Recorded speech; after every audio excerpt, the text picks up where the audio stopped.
This is MacroVoices, the free weekly financial podcast targeting professional finance, high net worth individuals, family offices, and other sophisticated investors. MacroVoices is all about the brightest minds in the world of finance and macroeconomics telling it like it is, bullish or bearish, no holds barred. Now, here are your hosts, Eric Townsend and Patrick Ceresna. MacroVoices episode 387 was produced on August 3rd, 2023. I'm Eric Townsend. Inflation is finally coming back down, but is it about to reverse course higher again? Or are we truly in the immaculate disinflation that Juliette de Klerk described in her recent MacroVoices interview? To answer that question, Eurodollar University founder Jeff Snider returns as this week's feature interview guest. We'll discuss the inflation story over one of Jeff's infamous chart decks before moving on to consider whether the soft landing forecast that's become popular is accurate.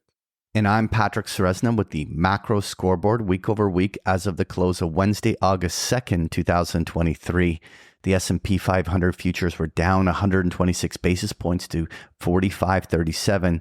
We'll take a closer look at that chart and the key technical levels to watch in the postgame. The US dollar index up 155 basis points to 102.60, surprisingly reversing much of the July bloodbath. The September WTI crude oil contract up 90 basis points to 79.49. We'll take a look at that chart in the postgame, and Eric will have the EIA inventory data. Gold down 172 basis points to 1975. The advance has stalled. Will be important to see if the bulls can defend this price action. Copper down 154 basis points to 384. Attempted to break out above that critical $4 level, but was decisively rejected. Uranium up 53 basis points to 56.40, and the U.S. 10-year Treasury yield up 21 basis points, closing at 408 points. Broken through all resistance levels and now sights set on the 2022 high. The key news to watch this week is Friday's jobs numbers, and next week we'll have the key CPI and PPI inflation numbers and the University of Michigan's consumer sentiment. This week's feature interview guest is Jeff Snider. Eric, why did we invite Jeff back on the show as a guest this week? Well, Patrick, I'm convinced that we're in the early innings of a new secular inflation. I'm so convinced of that I've reached the point that I'm starting to become dismissive of the infidels who still see the disinflation story and can't appreciate my greater vision and wisdom. Okay, that scares the crap out of me because that kind of hubris is exactly what gets us in trouble. So as soon as I start feeling like I know for sure that what's going on here is an inflation, I want to get as many disinflationists and deflationists on the show as we possibly can so that I can look out for what I might have missed in my own analysis.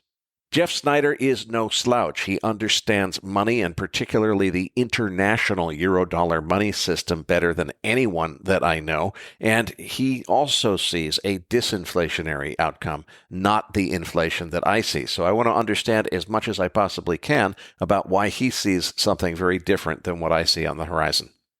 Well, Eric's interview with Jeff Snider is coming up as Macro Voices continues right here at macrovoices.com.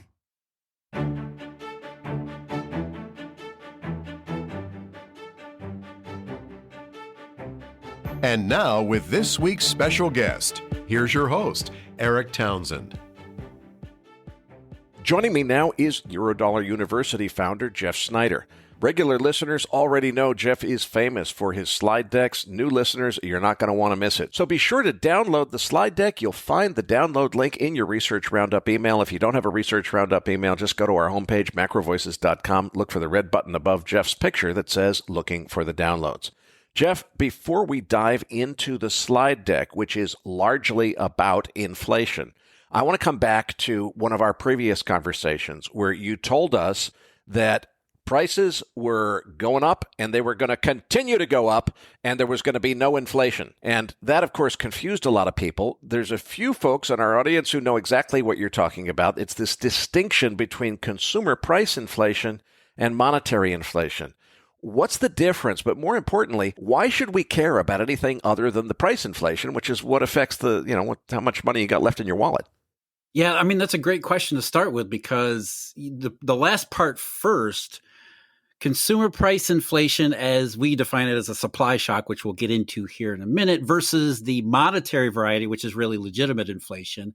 They look very different. Yes, the end result is the same in the short run, but how they work out in the long run could not be different. That's what we'll talk about today, that when you have a supply shock situation, what mostly happens through historical examples is what you see is consumer prices will surge. They'll skyrocket right out of the gate, and they'll go way up there, which is, most people don't care. They understand they're becoming poorer by the day, but they'll surge really quickly, and they'll stick around high rates of consumer price increases for, quite some time. Usually it's multiple months, maybe even a couple years. But then regardless of what happens in monetary policy, the Federal Reserve or central banks, consumer prices will begin to slowly decelerate so that over time, and this is usually a multi-year process, all on their own, consumer prices will reach a new equilibrium. They won't go back to where they were before the supply shock, but the consumer price increases will stop so that at least we reach a different stable equilibrium as far as prices go. Whereas monetary inflation, which is real inflation, works very differently. And that's where you get into sustained increases and sustained advances in consumer prices that go on year after year after year after year, like we saw in the 1960s and 1970s. The distinction we need to make here is that the supply shock version is not because of money printing or bank credit or anything of that kind of nature. It's instead, as the name implies, a shock to the economy that causes some imbalance between supply and demand, like we saw in 2020, where the only way to adjust and reconcile those imbalances is through prices. Whereas the other type, real genuine inflation, is from a sustained increase in either money supply or credit supply to the economy. So in the modern economy, that's the banking system, like we saw in the 1960s and 1970s. So it's a difference in where it comes from, and ultimately it's a difference in how it ends and how it gets resolved. Well, I'm going to argue that maybe the most important thing is figuring out whether this inflation that we've clearly been having is transitory, as a lot of people, yourself included, have said. It's because of supply shocks. It's the aftermath of the pandemic. This was to be expected. It's not a new secular inflation. Then there's other people that are saying, oh, whoa, but wait, it is a new secular inflation. It is a monetary inflation. What's going to be driving this is going to be less supply of crude oil, increasing energy prices. That's going to transmit to the rest of the economy. It's going to be a whole monetary thing. Well, if you're not sure which one of those it is, because it's too early in the story to know for sure, then I guess what you want to do is you want to look at the inflation itself and say, well, how do we characterize monetary inflation that might have long-term secular impacts, and we might expect it to be persistent? How do we characterize that or differentiate or distinguish it from supply shock inflation, which we expect to be transitory? Is that the idea? And if so, in this massive slide deck, do we have some slides that are going to help us distinguish between those two things? Yeah, Eric, we're going to look at historical examples of the supply shock variety and compare them to what we're experiencing today. I mean, we're already, 2.5 years into it, which is more than enough time to draw some reasonable conclusions here. But we knew ahead of time what this was going to be because the monetary system itself had told us from the very beginning. And we'll get into that too, where we get into what is the yield curve saying? What are bond and interest rates telling us about actual, genuine monetary variety of inflation? Because if we had seen something like the 1970s, the bond curves that we've seen over the last couple of years would not have happened. So the monetary system itself, just as a way of introduction here, has been consistent from the very beginning that it was the supply shock variety, not the monetary variety. Okay, Jeff, let's dive in then. Starting with page 3, which is the first chart in your deck here, sell me on why you think that this is a transitory after the pandemic inflation and not the beginning of another 1970s-sized secular inflation, which is what I've been thinking it might be. Well, you look at the consumer price index. Let's start there for the United States. And what you see is that, number one, it began in 2021 with the third helicopter drop from Uncle Sam. And it happened timing-wise during a period when the global supply chain was completely snarled. COVID pandemic lockdowns, all the stuff that everybody's familiar with. So the timing there begins with the supply shock getting going. But more importantly is where we've been since the middle of last year. As you can see on slide 3, consumer price index, the year-over-year rate changed in the middle of last year, and it has performed this clear inflection that we see time and again in the historical supply shock cases. And I think there's a bit of a misunderstanding here. We talk about the supply shock, and as I mentioned earlier, they go roaring quick. They go really fast. Consumer prices skyrocket because of the small e economic imbalances that make the supply shock a shock. But then there's this impression that especially when you use the word transitory, that the downside of the supply shock consumer price increases should happen just as fast. And that's never really the case. So let's go to slide 4 then. Look at the CPI from the 1947, 46, 47, 48 supply shock case. And what you see is, again, the same kind of thing. It roars out of the gate the first several months, and then it continues to accelerate and go really painful for quite a long period of time. And it isn't until almost 2.5 years later that it starts to really, really slow down and shift. And this is where it gets important, what happens at the end of it. And I've marked here August of 1948 for a particular reason, because that's when the Anti-Inflation Act of 48 was passed, when, as you'll see on slide 5, Fed Chairman Thomas McCabe went up to Congress and said, this is what we got. We've got a supply shock. He said, in the view of the pressure, the current goods, continued shortages of many goods, limited capacity for increased output, all of the things that we're familiar with over the last couple years, they had that and then some in the middle 1940s. So what he was saying is exactly what you would hear from Jay Powell today. If we don't do something about these consumer price pressures, if we don't do something in August of 1948, it's going to spiral out of control. And it's going to lead us into what would have then been, or what it would have been at the time, great inflation number 1. So he was saying we need to get control of the banking system. He was arguing for Congress restoring the Fed's power to raise the reserve requirement like they did in 1937 to horrific effect. And he actually got it. The Congress relented. They gave him limited authority, and they started to use it later on. But as you can see from the next slide number 6, by then it was already a moot point because the supply shock had already worked its way out. And that supply shock itself, where did that come from? What was the shock in 1946? And it was the economy in the United States in particular coming off of the World War II parameters. Americans had saved up tons of savings throughout the Great Depression and certainly World War II, where you couldn't really spend much money, rationing and shortages and everything else. And as the government, post-war era, Americans began to spend at a time when the ability of the American system as well as the global system to supply that demand was just constrained. Again, it sounds very familiar to what we saw in 2020 and 2021. So you had Americans deploying this massive amount of savings. But as soon as the savings started to run out in around the middle of 1947, that's when you already saw the shift in consumer price advances. They began to decelerate, but it didn't turn into the deflationary recession that we saw in 1948 and 49 all at once. It was a slow deceleration over the next year or so, that even if the Fed had never gotten its anti-inflation authority in 1948, it wouldn't have mattered because, as you can see on page 6, by then, consumer prices were already falling off dramatically, even before the Fed contemplated using its authority in the middle of 1948. The supply shock case was already reaching its conclusion, which in that particular instance was a deflationary, pretty nasty recession late in 48 and 1949. So if we go to slide 7, we'll compare a couple of historical supply shock cases, including the one I just talked about, 1946, 47, and 48. Got that plotted against the 2020, 2021, 22, 23 case, as well as the next supply shock consumer price outbreak, which was in June of 1950, really July 1950, with the start of the Korean conflict.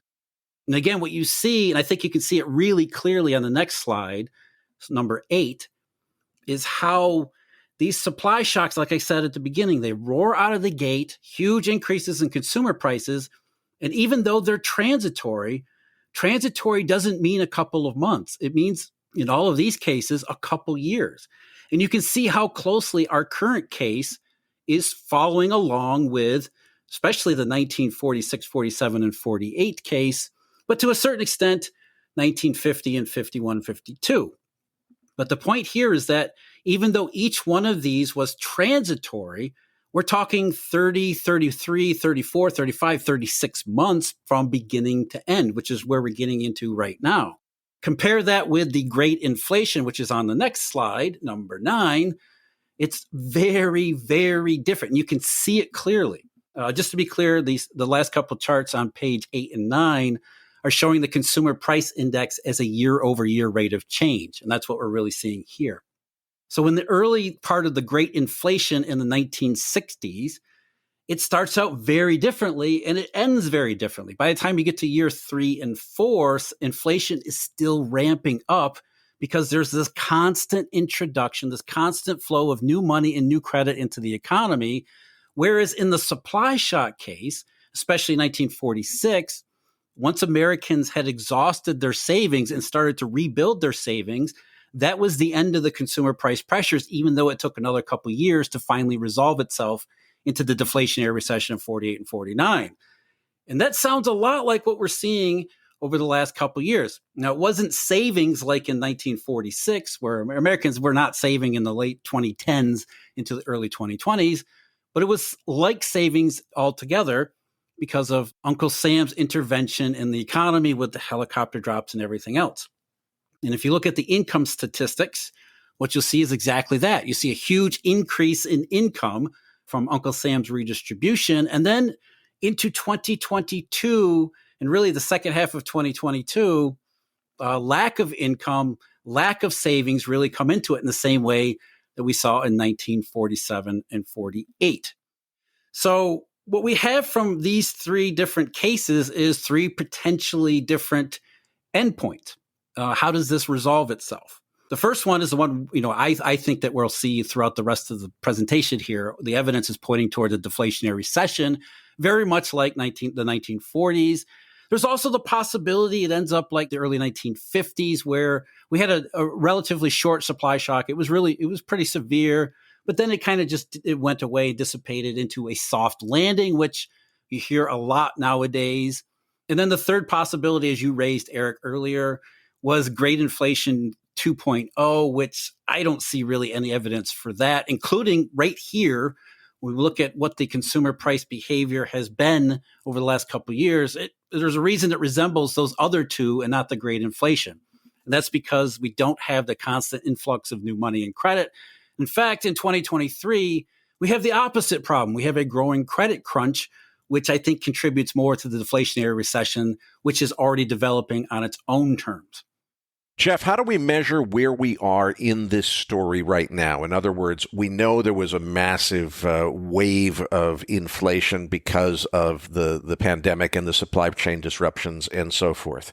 Then it's kind of transitioning into disinflation. Does it go all the way to deflation? What happens next? How do you know where we are in the story, and how do you monitor where it's going from here? Yeah, because that's really the big question now is, okay, we see the disinflation. Even the Fed says we've disinflation, but what's next here?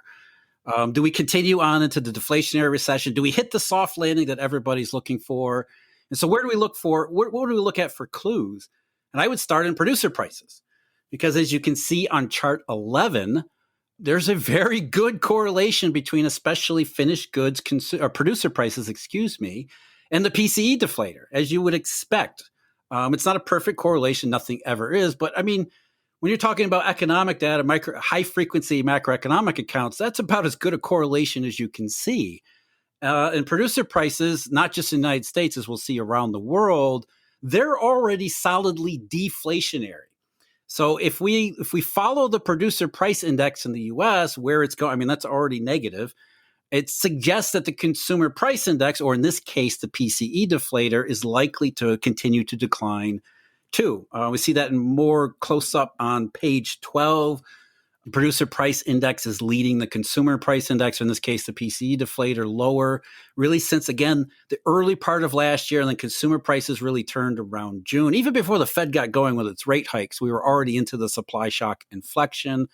You look at the The overall PPI on page 13, again, you see the June inflection, more determined deflation, even though it's intermittent recently, as since November. So from November, we see more negative months than not, which has left the overall PPI just heading into deflation itself. And as I just said, this is not just a U.S. phenomenon. It's a global phenomenon.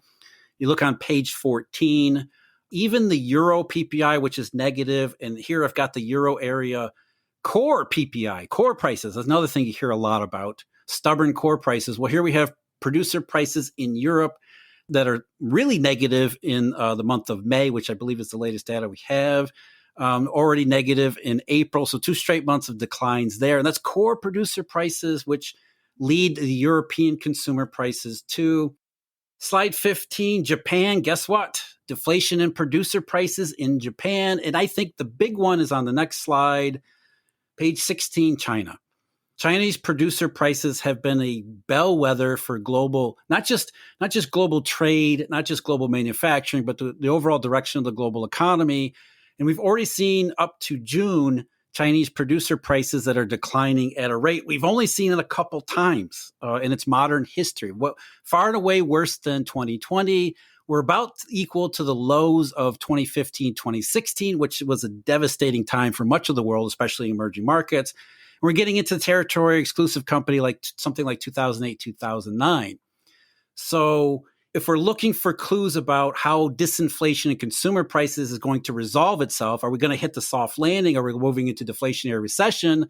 From the perspective of producer prices, there's not much leeway here. There's not much doubt here. Producer prices are solidly deflationary. And the reason is because economic circumstances are becoming more and more recessionary. So we've got deflation in producer prices. We got consumer price disinflation that's moving further and further as we go. Thinking about the recent data from the PC deflator as well as in Europe, which I think we'll get into in a minute.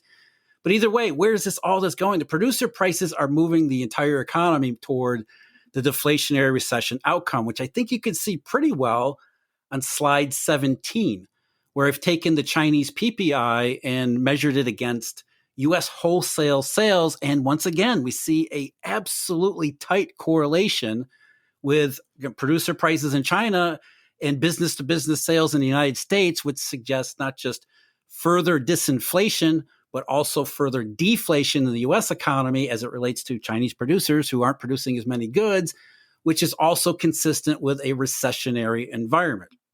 The reason why we say Chinese producer prices are such a good bellwether for the economy is that you can correlate almost anything with the Chinese PPI. It tells you about the direction of the global economy. Here I just threw up the ISM manufacturing because we got the data for that today, which again, another bad number for the ISM, suggesting more contraction, more disinflation, if not deflation in producer prices, which goes along with this globally synchronized disinflationary, deflationary trend that is still developing in every bit consistent with the supply shock case. Jeff, so far we've been talking about macroeconomic indicators. Let's go to the markets, things like a yield curve that really tells us from the market perspective what's happening. Yeah, so we'll go to slide 19.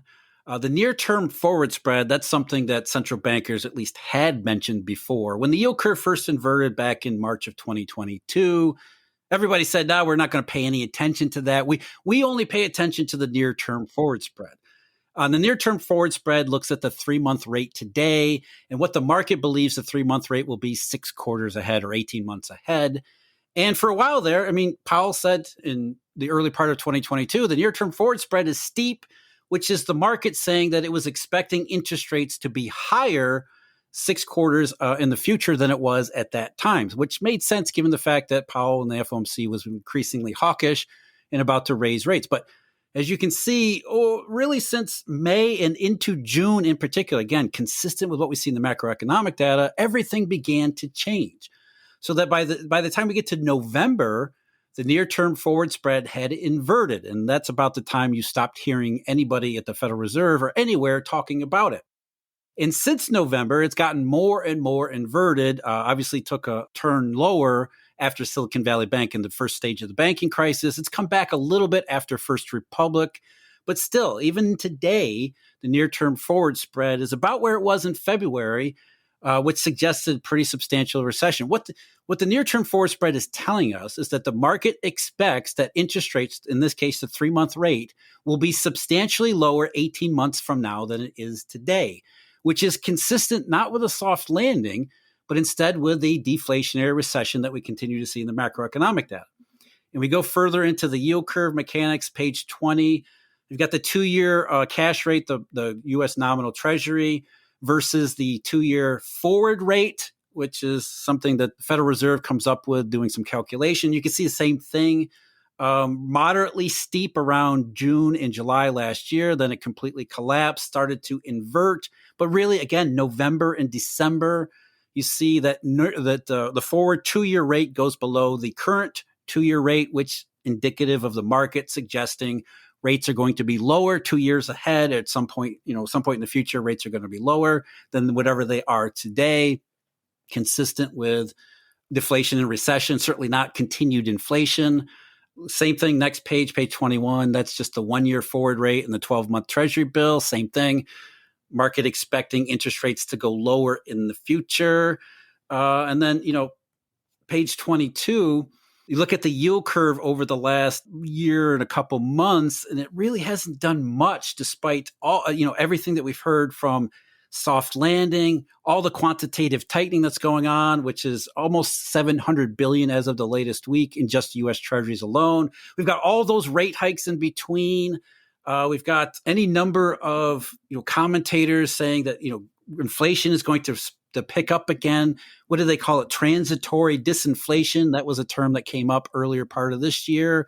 And through all of that, despite everything that should be highly negative to these bonds, and not just in the U.S., but all around the world, everything that should be highly negative, highly sensitive long-term treasury bonds and government bond instruments, they really haven't done anything since last June, which is when, again, going back to our macroeconomic data, that's when everything really started to shift, when the downside of the supply shock case really started to show itself. Ever since then, the bond market has said, we don't really care what the Fed does. We don't really care about quantitative tightening. We don't really care about these soft landing narratives that come up. We're pretty sure that we've got this supply shock case nailed down. And so whether it's the U.S. Treasury curve, the German curve, and up until recently, the Japanese curve, although still to an extent there, the markets are saying disinflation leads to a deflationary recession. Jeff, tell me more about this soft landing thing. It seems like we've replaced the phrase dovish pivot, which everybody was expecting imminently, even though nobody was really sure why. And now it's everybody's expecting a soft landing, even though they can't really explain why. What's really happening here? What's coming?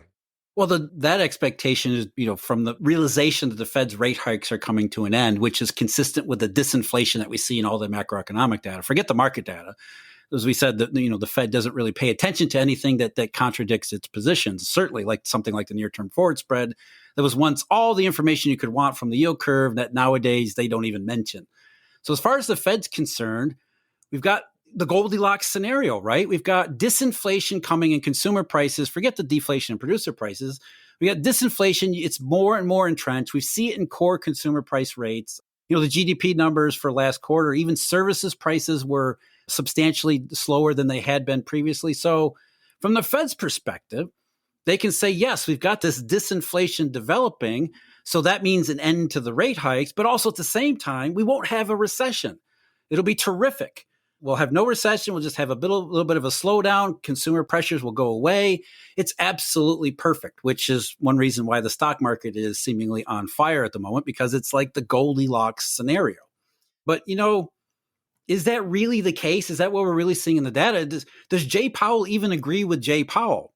Because if you think back a couple years to 2019, July of 2019, Mr. Powell went up in front of Congress and told them that, he was very concerned about the state of the U.S. economy. It looked really weak.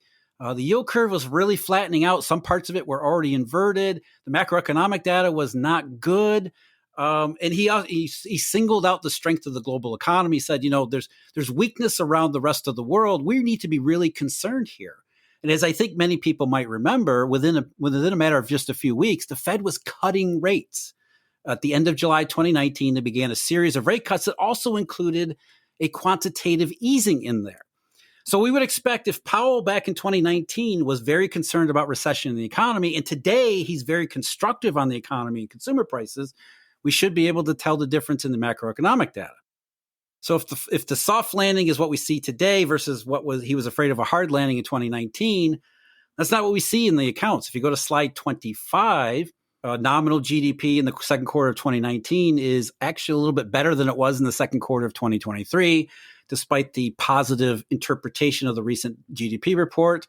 Then slide 26, that's real GDP, which was actually better in 2019 than it was in the last quarter. Slide 27, price deflator. The Fed still says they're worried about consumer prices when the GDP price deflator, as you can see, is down dramatically from where it was in the middle of last year. Again, that June inflection, consistent with the supply shock. In fact, the price deflator in the second quarter of 2023 was a little bit less than in the second quarter of 2019. They're about the same there. So as far as inflation pressure, consumer price pressures, there's not a whole lot of difference already. And you can see that, I think, in the next slide, 28, the implicit price deflator for goods, just strictly goods, for the last 3 quarters running, that's the end of 2022 into 2023, thoroughly disinflationary consumer prices in goods, again, consistent with what we saw in 2019. But you look at some of the other monthly indications and other non-GDP related indications. Here, I'm just showing you the ISM manufacturing. We're way, way, way below where we were in 2019, according to the ISM. And again, the ISM just came out today with a lot of concerning numbers, including on employment, lowest employment number for them since 2020. So we're further along in the downturn in 2023 than in 2019. That's the same on slide 30 with the ISM's non-manufacturing. Again, appreciably worse there. We'll get the update on that this week, but it's not going to look much different there. And then the unemployment rate, because the Fed always talks about the unemployment rate because their view of inflation is always derived or mostly derived from the Phillips curve. Whether there's any historical basis for that or not, they don't care. So they always talk about a tight labor market as well as a low unemployment rate as a risk to consumer prices, when the unemployment rate in June 2019 was exactly the same as it was in June 2023, I think 3.6% in both months. So in 2019, the Fed said, we're worried about the economy, we're going to start cutting rates, whereas in 2023, the Fed says, soft landing, more inflation risk. The data doesn't support that interpretation at all. In fact, when you continue to look at some of the other stuff, U.S. real GDP on a long run basis, you can see we're way behind trends and falling further behind all the time. So the economy isn't all that great to begin with. So 2019 versus 2023, it's really just the Fed's current interpretation, which is derived from the biases of the last couple of years, than it is their idea of a soft landing isn't really consistent with their own interpretations of these statistics from just a couple years ago. So it's really just their bias and their reading of more often than not, that just the unemployment rate and some of the other labor market statistics than it is an overall assessment of the economic situation. Jeff, let's broaden this out and consider some of the international drivers around the world, starting on page 33. Yeah, I mean, again, Powell said in 2019, one of the primary reasons that he thought the Fed should start cutting rates at that time, and he even mentioned it in his testimony to Congress and throughout speeches during that time period too, was that the global economy really looked bad. Now, of course, he blamed trade wars and tariffs and all that stuff, but even economists back then knew that the trade wars were never enough to explain the degree and the how widespread the weakness had become at that point and how it was reverberating back on the U.S. economy. So that's a part of our deflationary recession or soft landing argument here in 2023. What does the rest of the global economy look like? Because, if the Fed was worried about it 4 years ago, shouldn't we be worried about it today? Especially when you look around the rest of the global economy, and it's in much, much worse shape than it was 4 years ago. As you said, Eric, starting on page 33 with Germany, earlier this year, German Chancellor Olaf Scholz, the German government put out a report that said Germany was going to avoid recession when, even at that early stage, Germany was already in recession. And I don't mean a technical recession, even though, yes, the fourth quarter GDP in the GDP in the fourth quarter of 2022 and the first quarter of 2023 turned out to be negative, which you can see on the next couple slides, 34 and 35. But more so that Germany is in a real recession. At the end of last year to the beginning of this year, the numbers they just put out this last week for the second quarter, flat GDP in the second quarter, which means that Germany's not increasing, not rebounding out of a technical recession into recovery.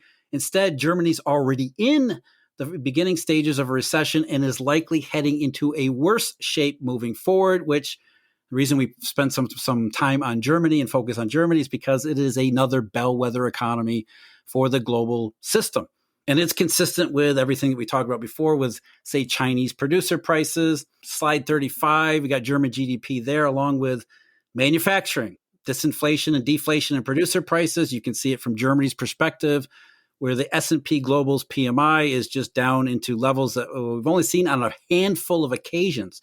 It's less than 50 or less than 40, actually, which is, that's 2020 or 2009. And really, that's about it.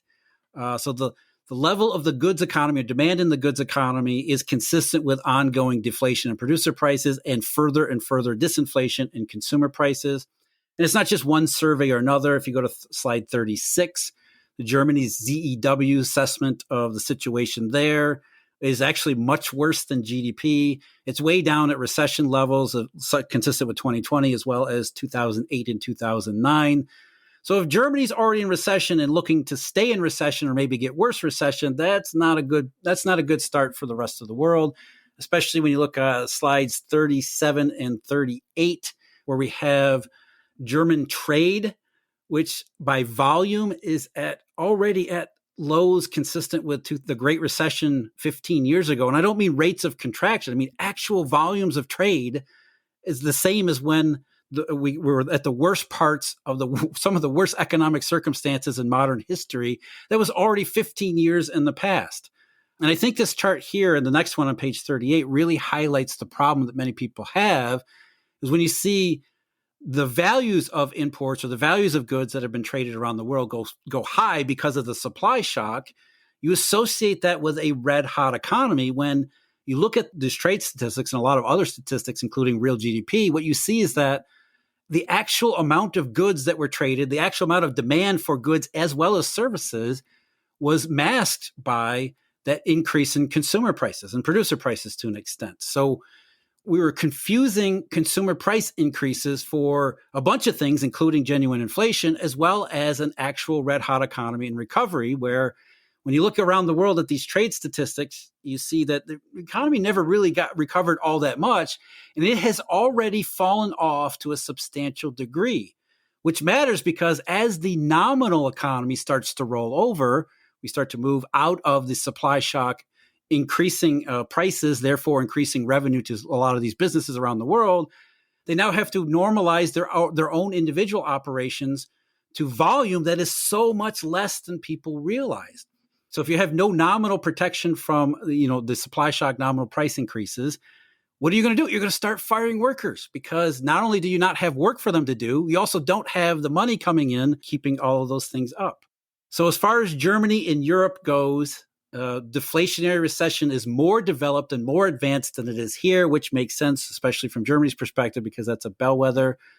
And so if you look on page 39, what do you see? You see the exact same thing in the German market that you see in U.S. Treasuries. Going back to last October, suddenly the German market, not only did the curve invert, preceding the recession that Germany's already in, no matter what has happened in how many months since then, we're talking about almost 10 months now, rates, long-term rates in particular, have been remarkably steady, even though the ECB continues to be aggressively hawkish, raising short-term rates. The ECB is doing quantitative tightening since March, and none of it seems to make much difference in long-term rates. You can see the curve, how it's changed on slide 40. I talked about forward rates in U.S. Treasuries before. So on page 41, we've got forward rates in euros, Euribor futures, which look exactly like the German curve and the U.S. Treasury curve, which is inverted since last year, really last fall.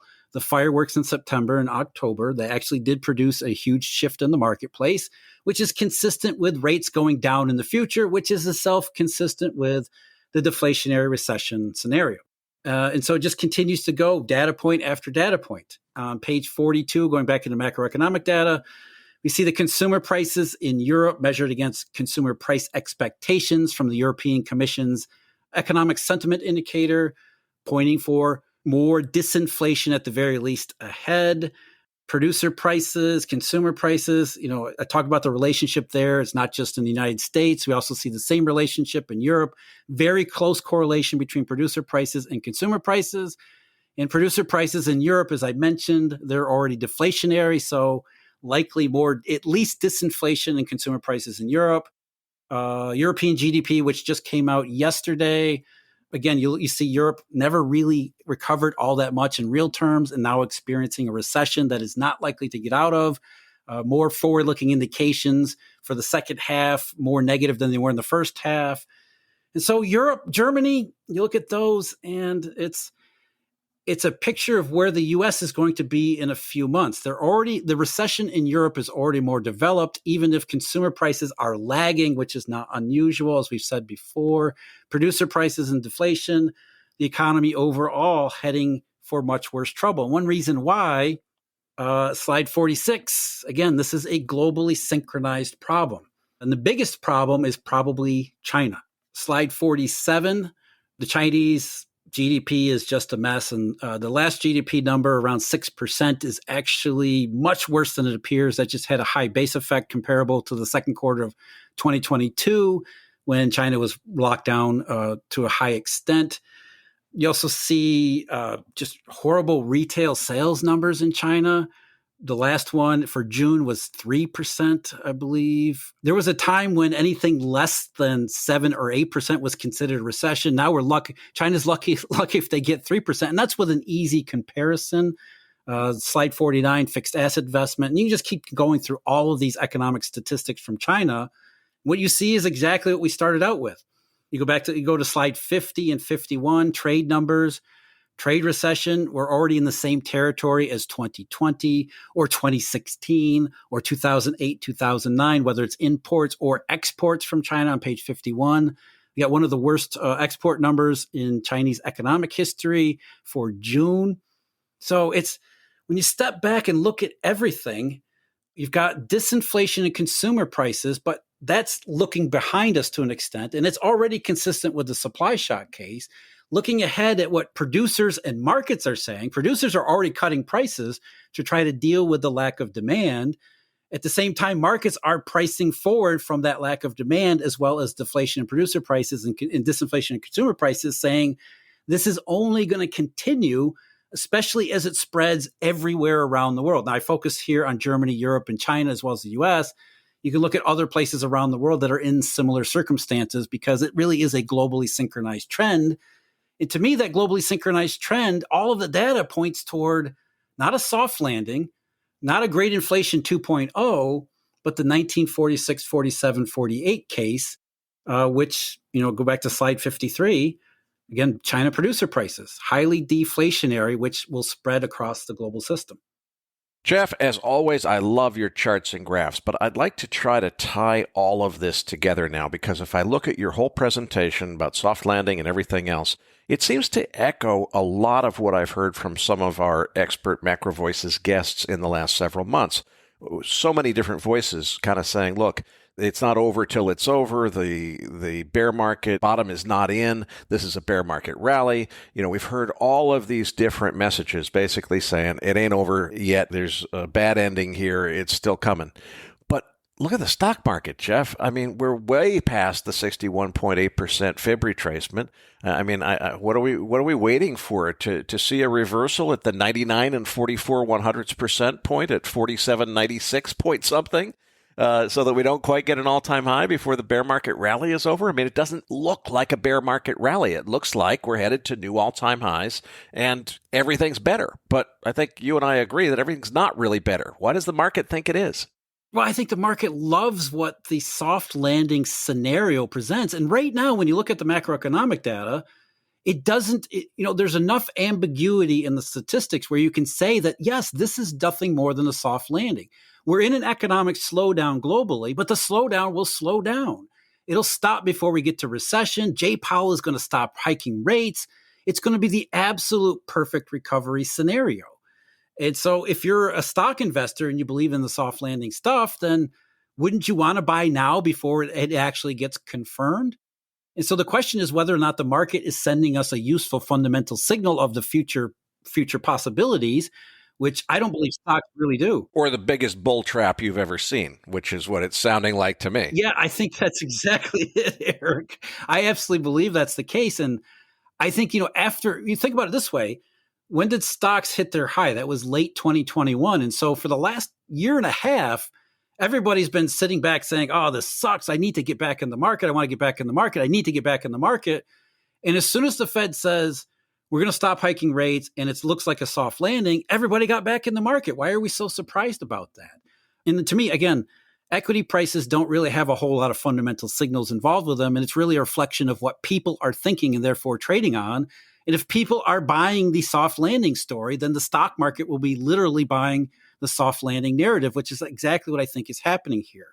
And I think it all falls apart the moment we get a negative payroll print or the unemployment rate jumps above 4% and continues to rise. I think the employment numbers, which is what everybody bases their narrative on, once they turn, that's going to be the, this is a trap moment. So you think that because that's really the important confirmation or catalyst for the next leg. You think the thing to watch for is a soft print in employment data specifically, or what exact print should people be watching for to say, okay, here it comes? Yeah, well, I mean, some of the macroeconomic weakness we've seen so far hasn't really made a dent. Like I said, I mentioned the ISM, other PMI data that's just really ugly. Overseas economic accounts that are really ugly. Stocks don't care about any of those things. I think like the Federal Reserve, equity investors or a lot of people who are buying stocks have really focused in and have tunnel vision on the employment data. Because what did Janet Yellen say? As long as the unemployment rate is low, we won't have a recession. And I think a lot of people believe that, which is the wrong thing to believe. The lowest unemployment rate in U.S. history was hit the month before a recession began. The unemployment rate doesn't really tell us anything about future cyclical conditions, but I think a lot of people have bought into it because the last couple of years have been pretty bad for stock investors. And the idea of a soft landing without rate hikes, no recession, it's tremendously alluring up until that unemployment rate number changes or the payroll report becomes negative or something that pierces the fantasy that we're going into a soft landing because the labor market appears to be so strong. Well, Jeff, I can't thank you enough for a terrific interview. But before I let you go, please tell our listeners a little bit more about eurodollar.university, which is the new URL for something you and I started a few years ago. Yeah, you know all about Eurodollar University, Eric. It's been a long time. I can't believe it's been 6 years already. Yes, we started out Eurodollar University back in 2017 to really try to explain what the monetary system is, how it works, and why it matters. And then over the years, I've developed it into a much more detailed process, a much more detailed output where you can go to eurodollar.university, sign up for memberships and research subscriptions and all that stuff to really explore the global reserve currency, how it's supposed to work, why it isn't working, and what the implications are for the global economy, for investing, and for everything that really matters on a day-to-day basis. Now, I'm embarrassed not to know this answer myself, Jeff, but we still have the original recordings of you and I 6 years ago doing Eurodollar University. Those are at macrovoices.com/edu for Eurodollar University. Is that still relevant, or is there a more current and updated version of that they can find at eurodollar.university? It's much more organized, detailed, as well as exhaustive. There's about 50 hours of material at the Eurodollar University website in the members section where we tear apart all of the fundamentals of money. Why do we pay attention to curves? What is it that really goes on? What's the importance of collateral? All the specific details of the monetary system. I've taken our Eurodollar University from MacroVoices and just expanded all over the place with it. Well, I'll get our webmaster to redirect the edu page over to eurodollar.university, and we'll get you back in a few months for another update. Patrick Ceresna, Nick Galarnik, and I will be back as MacroVoices continues right here at macrovoices.com.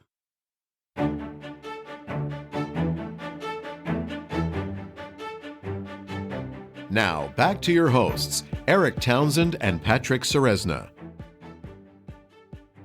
Eric, it was great to have Jeff back on the show.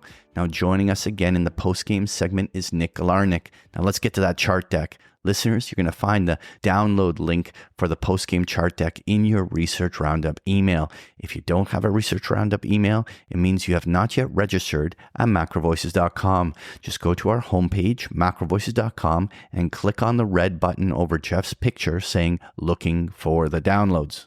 Eric, let's cover crude oil, starting with the EIA inventory.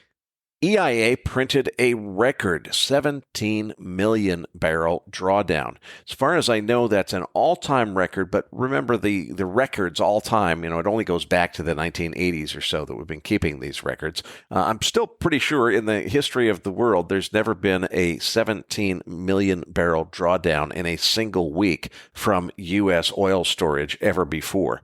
Meanwhile, the Biden administration has given up on refilling the SPR, scapegoating OPEC and changing market conditions, saying they're going to wait for lower prices that are probably not coming. So I don't think we're going to see the SPR refilled. Hey, I think I heard a podcast someplace where they predicted that.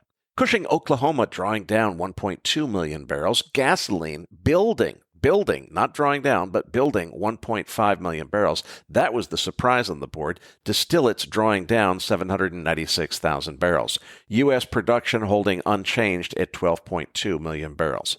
Tape action, well, there was a huge rally because the API had anticipated the inventory. It's a great big rally right up to the release of inventory. And as much as this was an all-time record high drawdown and therefore a bullish print, it was that surprise loss of demand in gasoline that really kind of surprised the market. And I think there was also a certain amount of buy the rumor, sell the news effect here. So it was right after inventory came out that the market collapsed by several dollars. But again, I think this is a case of the market just buying the rumor and selling the news. As far as where we stand in the bigger picture, these breakouts above the 100 and 200-day moving average, which are now sustained, definitely spells at least what looks to me like the beginnings of a new bull trend. And that certainly is in line with what Dr. Anas Al-Haji predicted, although he thought it would come later in the year into Q4 or maybe into Q1. Perhaps we're seeing early signs of that. I still don't discount the possibility of that blow-off top in the stock market that Darius Dale predicted. If that were to happen, it could result in a reversal of everything, and we could still see new lows on oil. But unless we get that dramatic reversal where there's a stock market crash or something of that magnitude, it looks to me like we finally have the beginnings of a sustainable rally in crude oil. I'd love to see a retest of the 200-day moving average on the continuation chart. That's right around $77 on WTI. If we were to retest that now as a support level rather than as a resistance level, and then rally back off of that back above $82, which so far has been the high in this move, those would be the signals that would tell you that we really have maybe the beginnings of a new structural bull market. It's still early to say, but I think things are beginning to look pretty good. Yeah, Eric, I put that 200-day moving average on the chart on page 2, and I find that this is such an important moment. First of all, oil was so bearish going into June, and it really was trading along its all-time lows, just really asking the question, could we see a breakdown to 60 or 55 or something lower on the downside? And this rally throughout July just had so much bullish progress in the fact that it completely wiped out the sell-off that was occurring into the start of May. And now that we are above the 200-day moving average, this is the first sustained period above the 200-day moving average in a year. You have to go back to the first 3 quarters of 2022 to see a period where we were above that 200-day moving average. So we've had this 1-year oil bear market. And what's going to be really interesting to see is that now that we've seen this pullback over the last 24 hours, it's going to be really interesting to see whether the bulls buy the dips and whether they can maintain that price action north of that 200-day moving average. If we see generally a bullish behavior of dips being bought and price action being well defended, then we could see this as a base during this consolidation that allows oil to go and retest some of those third quarter highs from 2022, where it was trading near $90. And nonetheless, we're in the midst of some sort of a little correction, and now it's going to be about seeing what happens next. Let's move on to equities. What are you thinking here, Eric? Well, 46.12, which I mentioned last week as a technical level that was holding the market, has continued to hold. Now we're seeing the market, at least on Wednesday, starting to trade off significantly.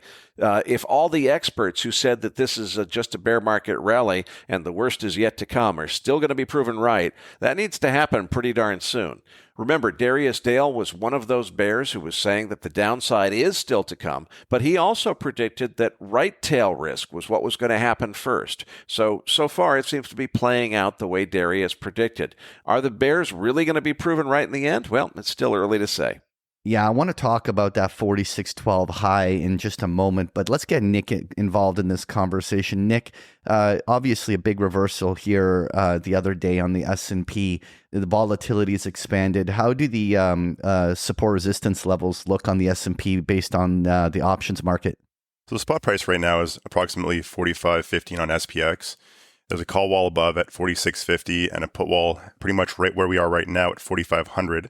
The implied move for the August 18th OPEX, which is about 2 weeks away, is plus or minus 100 points. So the upper expected move is about 46.15, just below that call wall, and the lower expected move is 44.15. Key resistance is at 4,600 above. Key support below is at 4,500, 43.50, then 4,300. Now, my thinking here is that if we do break below that 4,500 mark and stay below it on close, we likely see a fast flush down to that 4,400 area. That might coincide with Apple's earnings tonight if they have a weak report, which should sell the market off into tomorrow. Interesting you say that the Apple earnings, because Apple and Amazon are going to be obviously the things to watch going in from an earnings season. And it's really almost the end of the earnings season, which really has not seen anything really bullish about it. But what I find interesting is this correction, if I go on page 4 on the S&P, started with a direct test into the highs from the third quarter of 2022, right around that 46.12 level Eric was talking about. What's interesting is that we had this upwards channel that was the decisive bull trend higher that really got us up here, but we now have definitively broken that channel. Now, typically, and very similar to the market correction that we saw in June going into early July, was this kind of 100-point drop over 4 or 5 days. And it got bought on dip pretty quickly. And right now, this pullback actually has many of the same characteristics. It's a 3-day sell-off now that's just over 100 S&P points, coming right into some very important Fibonacci zones right around this 4,500 level. This is a moment where we're going to find out whether the character of the market has changed or the personality has changed, because up until now, when we get these types of pullbacks over the last 2 months, they almost immediately get bought on dip. So will we see actually a positive reaction maybe to Apple and Amazon that maybe has this bought on dip and sends it right back to 4,600? If we see that the bulls don't show up and this becomes a deeper correction, then that 50-day moving average, which lies around 4,440, is going to be the magnet. And so that 4,400 level just down below is going to be a place where we could see some testing. But if this was a correction very similar to the December and or February market corrections, which ended up being 300 plus point pullbacks, then even a pullback as deep as 4,300 could happen. With all of that said, there is still nothing bearish about these charts. They are still very clearly in bull trend. And this is a correction that was typically expected once you have an advance as fast and as far as we've already gone. What will really be the valuable information throughout the month of August is going to be the way that dips are being bought and whether or not the bulls are able to re-achieve or regain some of these previous highs. If we see that this market becomes very distributive, larger increases in implied vols, we'll talk about that on the VIX chart in a moment, If we see that it becomes very distributive, then I'm going to get far more bearish off of these levels. But certainly, we now have established a key swing high that is going to be something we're going to be discussing in the weeks to come.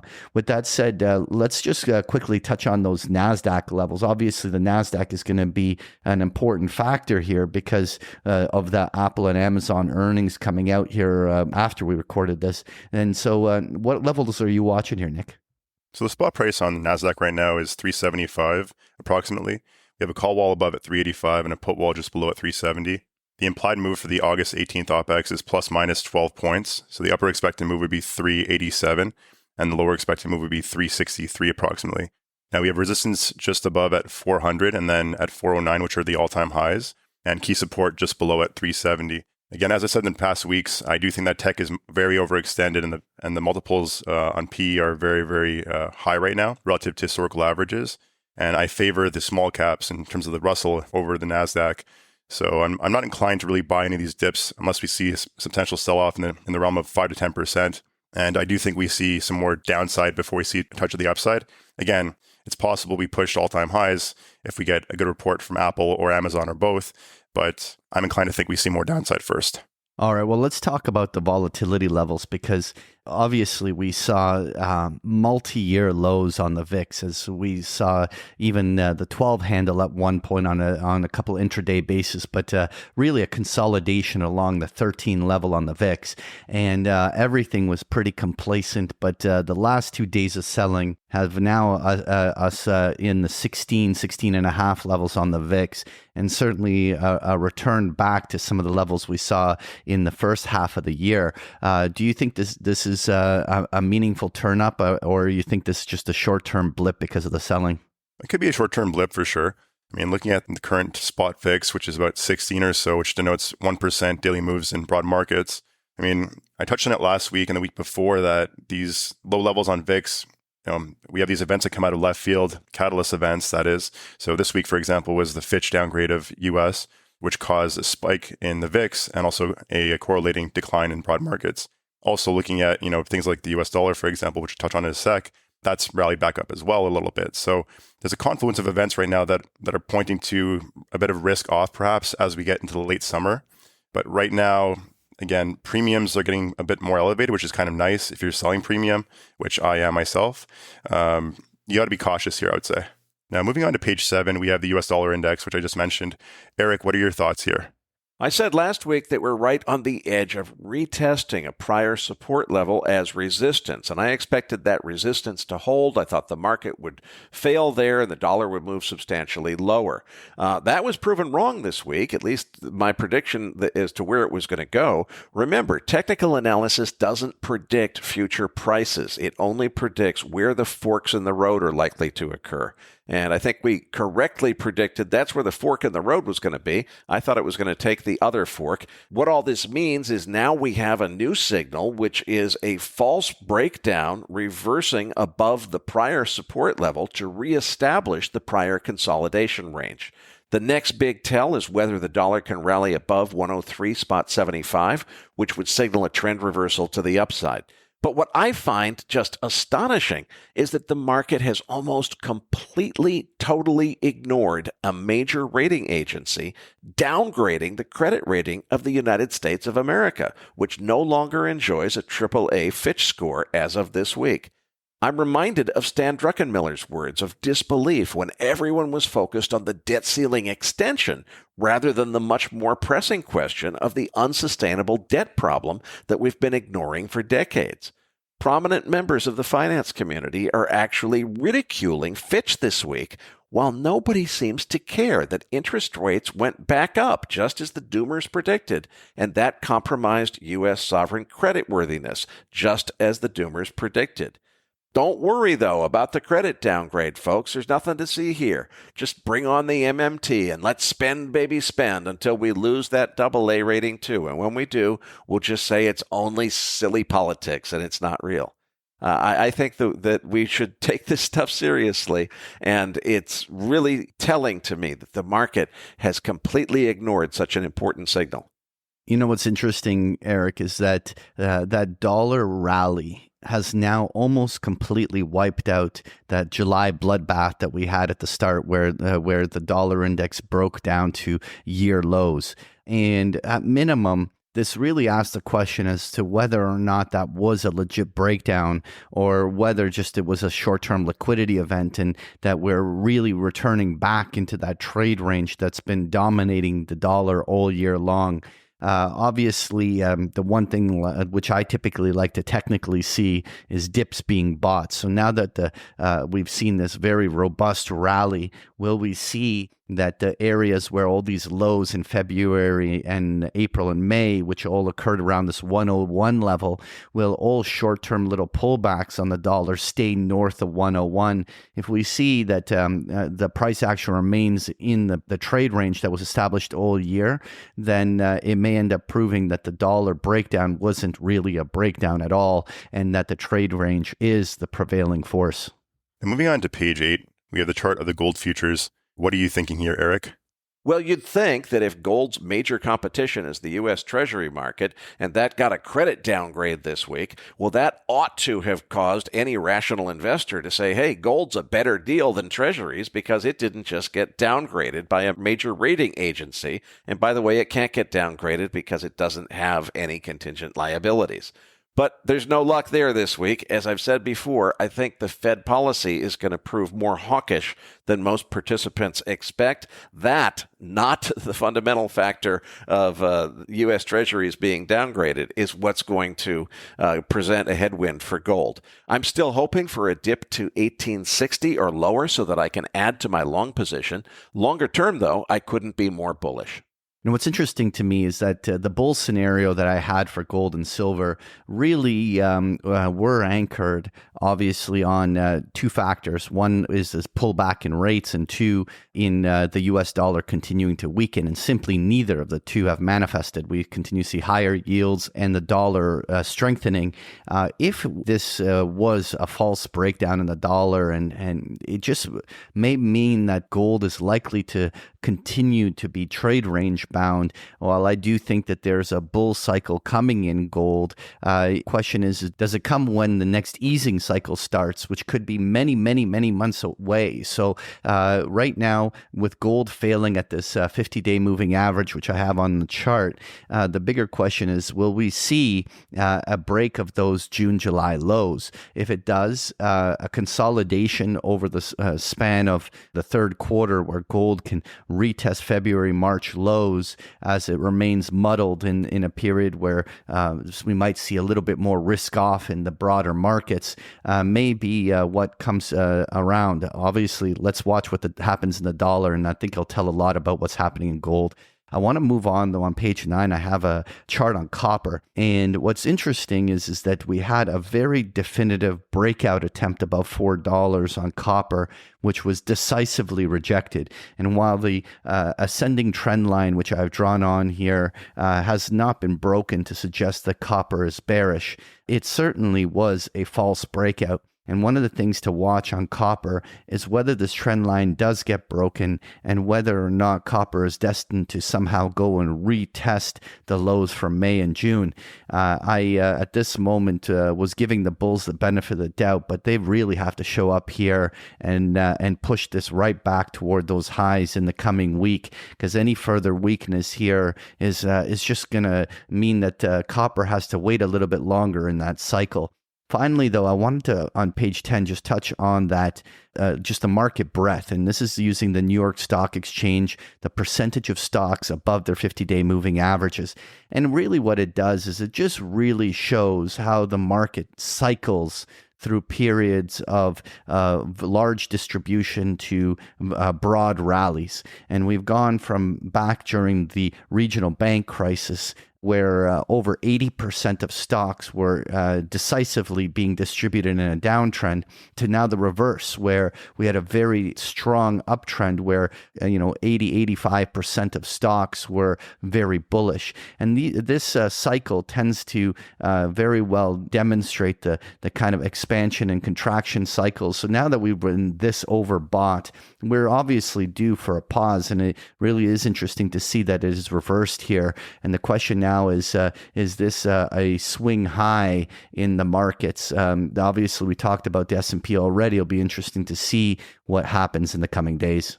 Folks, if you enjoy Patrick's chart decks, you can get them every single day of the week with a free trial of Big Picture Trading. The details are on the last pages of the slide deck, or just go to bigpicturetrading.com. Patrick, tell them what they can expect to find in this week's Research Roundup. On this week's Research Roundup, you're going to find the transcript for today's interview, as well as Jeff's slide deck and the charts we just discussed here in the postgame, and a number of links to articles that we found interesting. So you're going to find this and so much more in this week's Research Roundup. Well, that does it for this week's episode. We appreciate all the feedback and support we get from our listeners and are always looking for suggestions on how we can make this program even better. For those of our listeners that write or blog about the markets and would like to share that content with our listeners, send us an email at researchroundup@macrovoices.com and we will consider it for our weekly distributions. If you have not already, follow our main Twitter account @MacroVoices for all the most recent updates and releases. You can also follow Eric on Twitter @Eric S. Townsend. That is Eric spelled with a K. And follow Patrick @Patrick Ceresna. On behalf of Eric Townsend, Patrick Ceresna, and myself, thanks for listening, and see you all next week.